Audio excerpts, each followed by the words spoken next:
Health plus programme में आप सबका स्वागत है। आज हम आपको लेकर चल रहे हैं सद्भावना hospital 28 Randhir colony behind Randhir cinema, Kunjpura road, Karnal. अपने इलाके का एक जाना माना हॉस्पिटल। दूर दूर से मरीज यहाँ आते हैं और अपना इलाज करवाते हैं।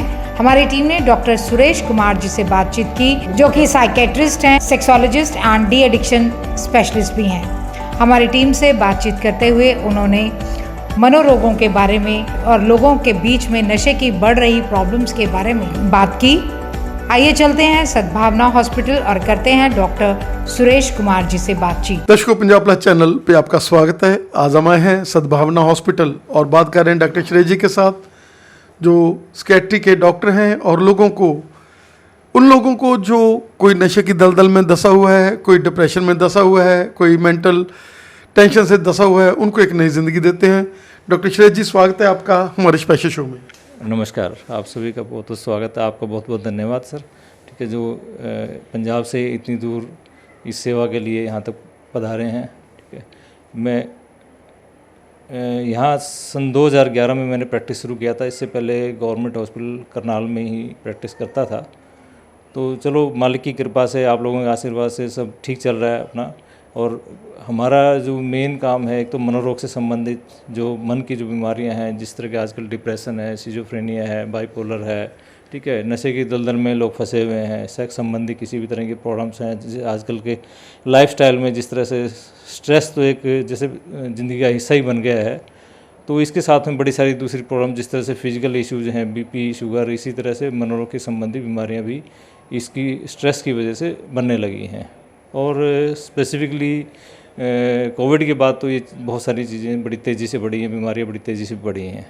डॉक्टर साहब, जैसे आपने कोविड की बात कही है, उसके बाद रोज़गार के लोगों के चांसेस, लोगों को इतना लॉस हुआ, उसके बाद डिप्रेशन में लोग ज़्यादा जा रहे हैं। डिप्रेशन पहले जब हम 25-30 साल पहले की बात कर लें, जब आप लोगों ने मेडिकल कॉलेज में, आप हॉस्पिटल में थे या मेडिकल कॉलेज में पढ़ते थे, तब डिप्रेशन तो हमें ये लगता था कभी किसी को डिप्रेशन होता है, ये इसको डिप्रेशन हो गया। और आज हर घर में एक आधा पेशेंट इसका निकल रहा है। क्या कहना चाहेंगे कि तेज़ी से ये चीज़ें बढ़ रही हैं? सर, कोविड के बाद से ये चीज़ें बड़ी तेज़ी से बढ़ी हैं, क्योंकि कोविड के दौरान एक तो रोज़गार की समस्या आई, बच्चों को ऑनलाइन जाना पड़ा और आज आदत हो गई है। अब उसके बिना जैसे बच्चों का तो सर्वाइवल ही जैसे ख़त्म हो गया और वो एक सोशल मीडिया के साथ में बिल्कुल चिपक के रह गए। और सोशल मीडिया के साथ में कुछ अच्छी चीज़ें भी हैं, लेकिन बुरी चीज़ें बच्चों ने बहुत जल्दी पकड़ी हैं, जिसका अंजाम शायद आने वाले समय में बड़ी तेज़ी से दिखेगा। और उसके बाद कोविड के बाद से ही रोज़गार की प्रॉब्लम्स बढ़ी, रिलेशंस लोगों के आपस में ख़राब हुए, इंटरपर्सनल रिलेशनशिप में प्रॉब्लम्स आई। तो उसका असर दिख रहा है अब समय के साथ में। और जिस तरीके से, जिस तेज़ी के साथ में ये मनोरोग की समस्याएं बढ़ रही हैं, हम इसमें कोई अतिशयोक्ति नहीं है कि हर घर के अंदर इस तरह के पेशेंट्स होंगे आने वाले समय में, इस तरह से जितनी तेज़ी से बढ़ता हुआ नज़र आ रहा है।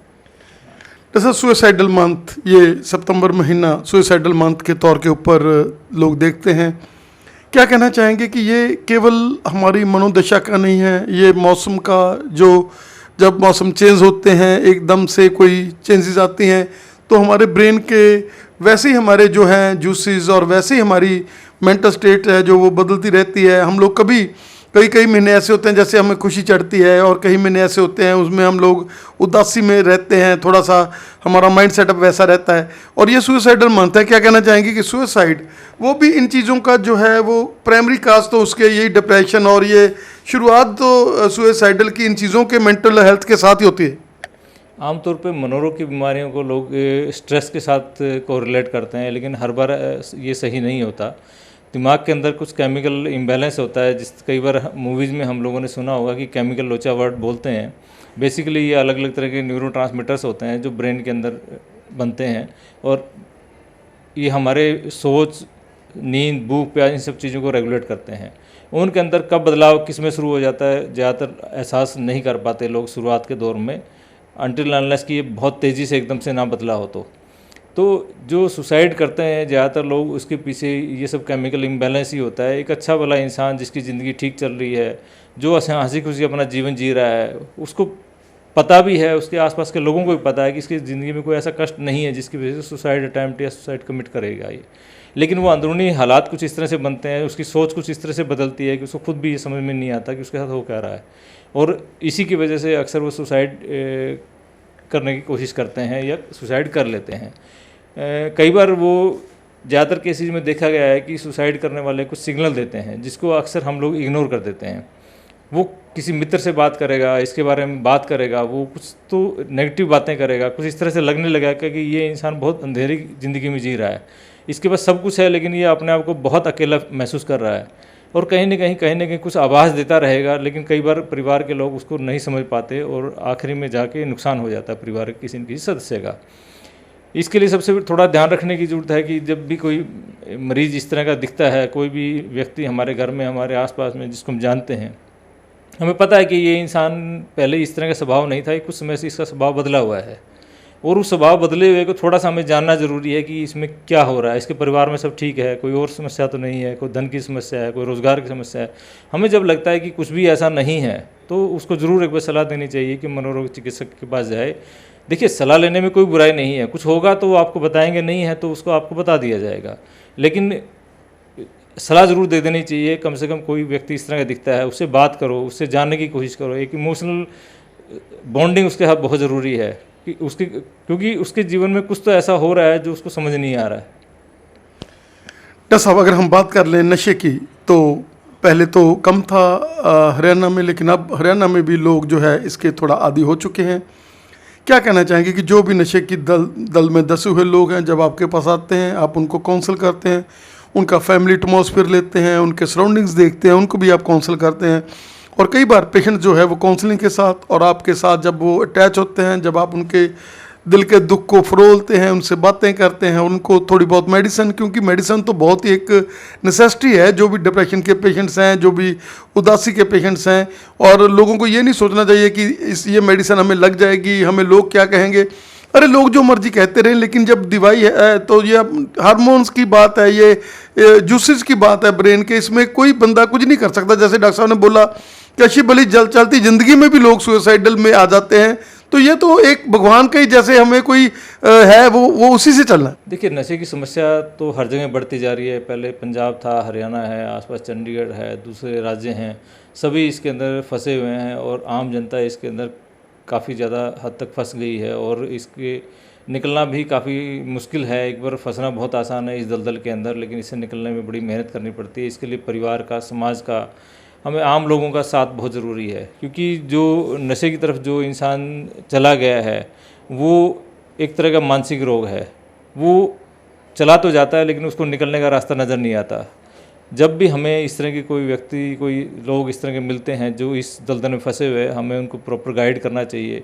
मनोरोग चिकित्सक के बाद उसको भेजना चाहिए ताकि जाके वो अपना इलाज करा सके, अपनी काउंसलिंग करा सके। अब उसके परिवार का साथ ज़रूरी है, उसके परिवार को मोटिवेट करो कि वो उसको सपोर्ट करें, वो उसके तिरस्कार ना करें। हम सामाजिक तौर से भी देखते हैं तो कई बार लोग उससे तिरस्कार की भावना से देखते हैं कि नहीं यार ये तो नशेड़ी है। ठीक है, ऐसा नहीं है।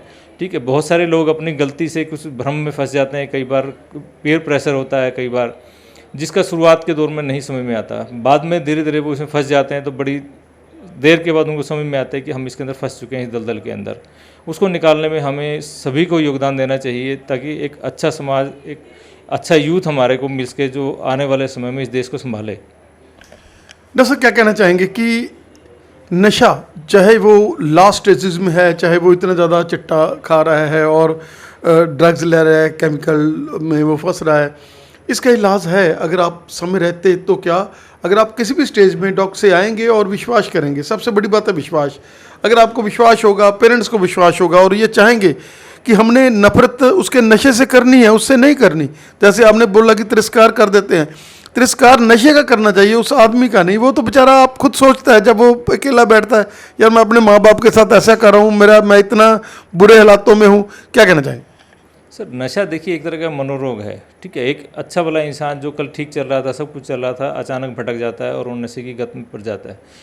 लेकिन हम थोड़ा सा यहाँ गलती कर जाते हैं, हमें लगता है कि ये जानबूझ के ऐसा कर रहा है। ठीक है, कुछ लोग हो सकता है कर रहे हो, लेकिन धीरे धीरे जैसे भी उनको समझ में आती है उससे बाहर निकलना चाहते हैं, लेकिन उनको कहीं मदद नज़र नहीं आती और उनको परिवार में, समाज में कहीं तो तिरस्कार झेलना पड़ता है, जिसकी वजह से वो कई बार आगे भी नहीं आते।